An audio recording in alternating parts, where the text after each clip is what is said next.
बिस्मिल्लाहिर्रहमानिर्रहीम, अस्सलामुअलैकुम। आज का व्लॉग शुरू करते हैं जी। आज के व्लॉग में कुछ बहुत ही ख़ास आप लोगों के लिए, ये आप मेरे पीछे देख सकते हैं, हल्की हल्की रौनक भी है। ये अभी आपको दिखाते हैं ये रौनक सारी कहाँ पे जा रही है। ये हमारे गांव में मेला है आज 2 जून को, तो यहाँ पे दरमान में अगर किसी ने आना हो तो अगले साल 2 जून को आके मेला देख सकता है।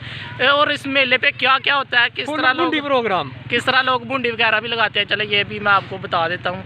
तो चले आए चलते हैं कहाँ पे कौन सी चीज़ मौजूद है। लेकिन इस दफ़ा इतना ख़ास मेला नहीं है, वैसे भंडारा टैब है, तो हम कोशिश करते हैं कि आपको वाज़ेह तौर पे एक एक चीज़ के बारे में बताया जाए और दिखाया जाए। और वीडियो को आखिर तक लाजमी देखें। जिन दोस्तों ने अभी तक हमारे चैनल को सब्सक्राइब नहीं किया करें।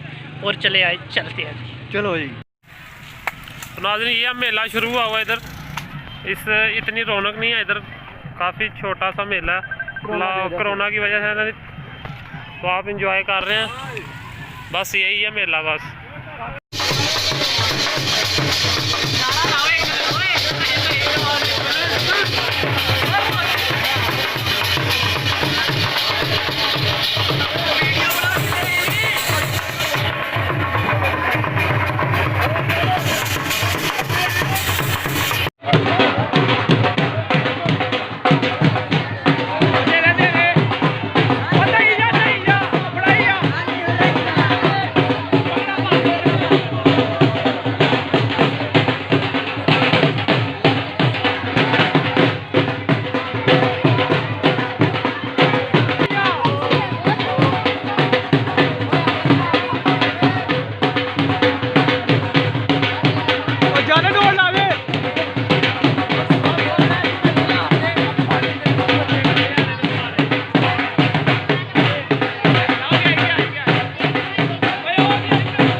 एक बहुत ही बड़े सपोर्टर है मुदस्सर, राणा मुदस्सर।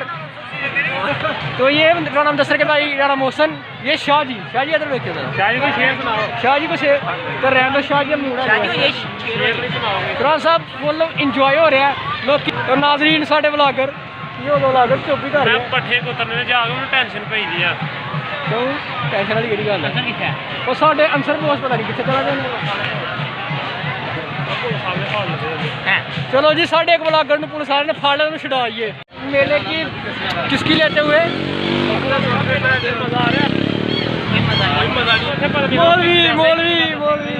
मौलवी मुबारक एडवांस।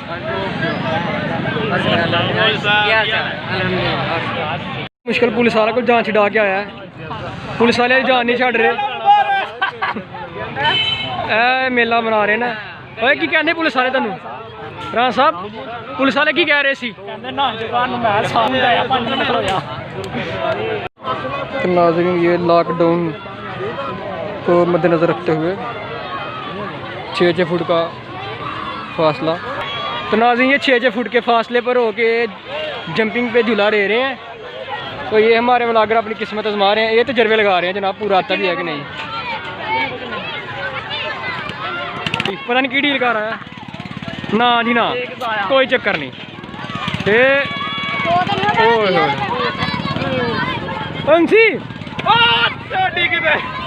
चलो जी, ये क्या उनसी 6 फुट के फासले पे झूला लेते हुए, 6 फुट के फासले पे झूला लेते हुए।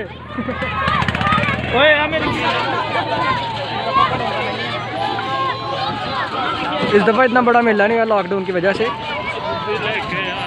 बच्चे खूब इंजॉय करते हैं।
ना तुरो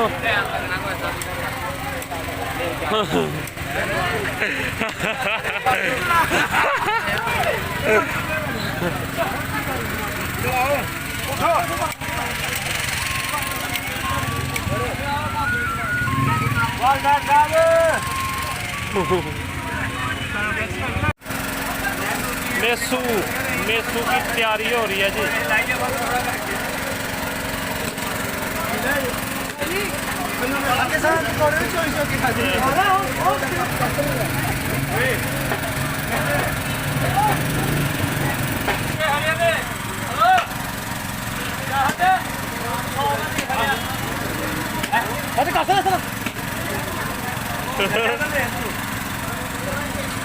अच्छा